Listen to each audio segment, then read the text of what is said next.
Türkiye'nin ve TGB'nin vicdanlı, aklı selim, düşünen insanlarına sesleniyorum. Ben Türkiye Cumhuriyeti vatandaşı Uygur Türk asıllı bir Türk akademisyeniyim. 8 Eylül Ankara Ulus'ta yapmayı planladığımız kamp mağduru yakınlarıyla ilgili bir basın açıklamasının iptal edilmesi üzerine yapılan bazı haksız yorumlar, iftiralara varan bazı söylemler bizi derinden rencide etmiştir.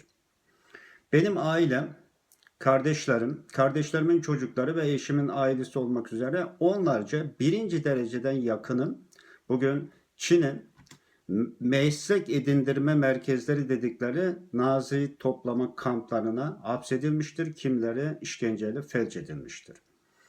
Annemi 85 yaşındadır. 3,5 yıldır görmeyi, elini öpmeyi bırakın sesini dahi duyamıyorum.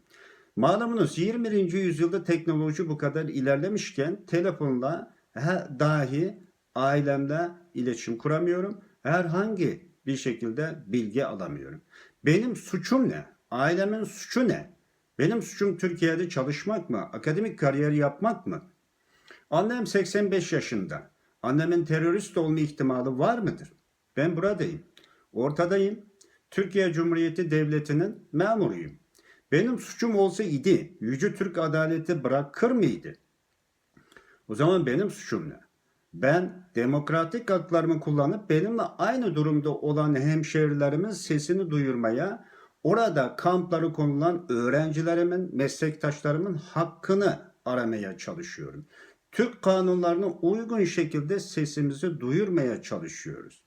Bizler, ben ne aklımı ne vicdanımı hiçbir devlete, örgüte, zümreye, sermayeye satmadım, satmam asla mümkün değildir.